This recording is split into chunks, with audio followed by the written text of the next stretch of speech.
You remember 2019? Believe it or not, at the time of recording this, 2019 is almost 5 years old. But to me, and to many other people, 2019 felt like it was just yesterday. It feels like ever since that year, life has been going on this sort of autopilot mode. And, this is due to a plethora of reasons, but for me, the biggest is probably becoming an adult. I was 16 in 2019, now almost 21. When we were kids, those days and years felt so much longer because the stress of the world wasn't on our backs yet. In 2019, a lot of us were still kids, and we had to grow up really quickly after. The things that we liked and devoted our lives and personalities to weren't going to be around forever, and we had to learn to grow up and to move on. So today I'm going to be talking about some shit from my childhood that ended in 2019. Here we go.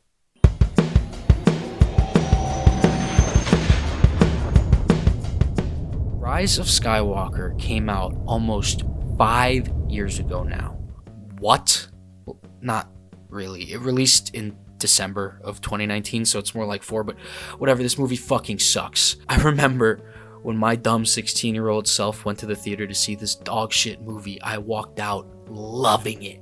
I even saw it a second time to try and reaffirm my beliefs after all the criticism came out, and I still liked the movie upon a second rewatch. Those Rotten Tomatoes scores poisoned my mind. What were my criticisms? Why did I like this movie? Well, at the time, I thought the redemption of Kylo Ren was pretty cool, and I still hold that opinion today. That's it. I'm still to this day a defender of The Force Awakens and The Last Jedi. I will defend those movies till I die on the hill that I preach upon, but The Rise of Skywalker is just so terrible. It is one of the worst ways Disney could have ended this godforsaken saga. Somehow, Palpatine returned. There's 1 million spaceships against 1 million other spaceships, but these 1 million spaceships all have the power of the Death Star and have somehow been hiding for like 40 years and nobody noticed. And there's a littler BB-8 now, he's a triangle, and Chewie died, but he didn't because it only lasted like 45 seconds, and Kylo and Rey kiss, and the Knights of Ren in there, and Luke is there, and for like 5 minutes, and then they get killed by Ben Solo with a lightsaber, but not just any lightsaber, it's Luke Skywalker's lightsaber, oh my god, no way. And then Palpatine is all like, I am the Sith. And Rey goes, no, I have 2 lightsabers, and it makes her explode, and Palpatine, and then Chewie gets a medal because, remember, The Rise of Skywalker is one of the worst endings to a story I have ever seen. Disney should be ashamed of themselves. 0 out of 10 ending. Moving on.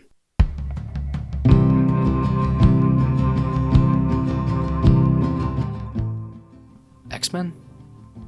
Remember X-Men? Kind of, sort of, yeah, me too. The X-Men movies can be great, don't get me wrong, but the overwhelming majority of them, in my opinion, just fall mid.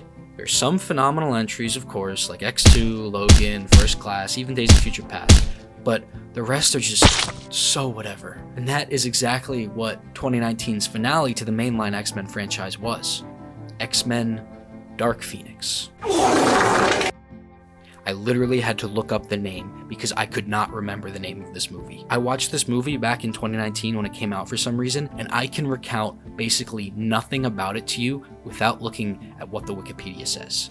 God knows I'm not watching this movie again, so that's what I'm gonna do. I don't know if that tells more about how shit my memory is or how bad the film is. I'll let you decide for yourself. Something, Jean Grey in a space accident, something, she goes insane because she's sad or something, shape-shifting aliens. They couldn't call them Skrulls because Captain Marvel came out this year, blah blah blah, Jennifer Lawrence dies, and Jean flies into space and explodes or something. This movie is so forgettable and lame. It is another entry into these bad blockbuster finales of 2019. 0 out of 10, moving on.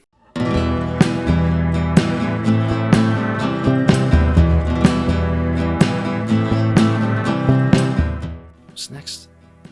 Fucking Game of Thrones? God damn, that ended in 2019 too? Wow, okay, so full disclosure, I have never seen Game of Thrones, but I know people who did watch it at the time, and the sheer disappointment and sadness in everyone else's eyes that watched this final season was so funny, but also really heartbreaking. People were so invested in this show for like 8 years, and for the showrunners to drop the ball so hard at the very end when they ran out of books to use is once again really funny, but also really sad. David Benioff and D.B. Weiss are such great adapters, but when it came to creating their own material and finishing one of the most influential sagas of all time, they just said, nah, rush this shit out. We got Star Wars to work on.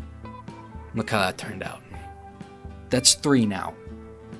2019 really was the year for terrible endings to massive franchises. These beloved properties had been built upon so much love and goodwill from their fan bases. It is such a shame to see how many of these mass media juggernauts can crash and burn so spectacularly. Most of the time.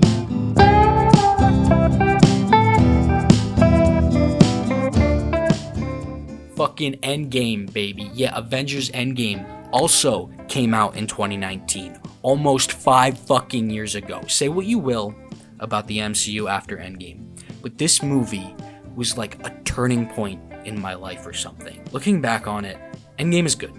It's not phenomenal, and Infinity War is by far the better movie. But at the time, this was something magical. The MCU practically raised me. Prior to Endgame, I went and saw basically every single Marvel movie at the theater. Yeah, call me a bitch, I don't care. Call me an MCU slut. Those scars I wear with pride now. So when I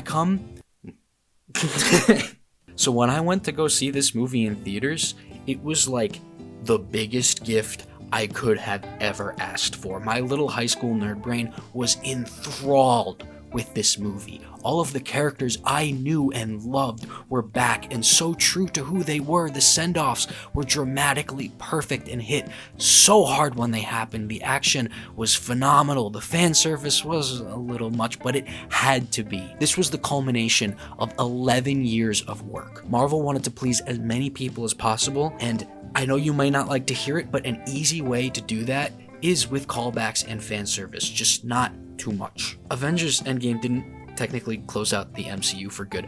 A lot of this stuff didn't. Star Wars still went on, and that's something. And X-Men, there was that movie with the school and the bear. Remember that movie? And you know, they're still doing more stuff in the future, but for Endgame specifically, for me and so many other people, it was very clear that this was the jumping off point for a large portion of the fan base. We had been on this ride for 11 years, and though it had its ups and downs, it was finally time to get off and move to the next attraction. Now, I still go back and watch some of the newer MCU stuff when I hear it's good, but ever since I willingly went to a theater to see Thor: Love and Thunder, I was out. So Endgame was pretty much the end for me as well. Endgame's not perfect. The first time you watch it, this isn't a problem, but upon rewatching it, the pacing for the first 70% is a pretty slow crawl of sad guys and time travel.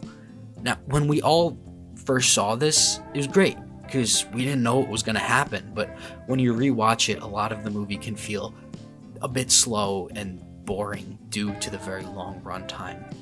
3 hours may have been a bit too long in hindsight.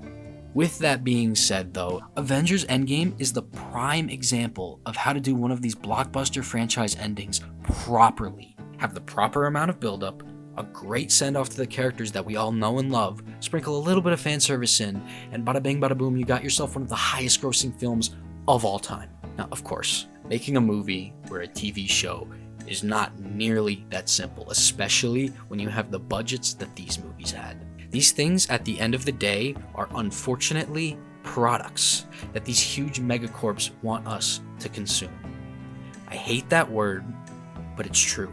These products are put through so many rewrites and tests to try and crack what most audiences will like, that by the end of it, the true vision of the film or series can get seriously muddled. I know for a fact that 2 of the 3 disasters talked about today were rushed out the door to meet a deadline. If The Rise of Skywalker or Game of Thrones had more time to cook, the final products could have been so much better. But that's unfortunately not how these things work. Big man in chair wants more money. He sees thing makes money. He says, "Give me more of that thing and give it to me now." And his little stooges at the bottom have to scramble to appease the big man in the chair. So I get it. And I absolutely do not blame the people behind the scenes for why these finales turned out the way they did. I blame the big man in his big, stupid chair. Anyway, so yeah, a bunch of media ended in 2019. Sad stuff, you guys. I can't believe it. I can't really think of much else of importance that ended, though. Nothing's really crossing my mind. Oh yeah, the fucking world ended, too. Believe it, guys? COVID. Just a week away. COVID. It's in a week. Woohoo! I am so happy about this information. COVID. Just a week away. Oh, wow. Can you believe it? COVID. Just in a week. It got here so fast.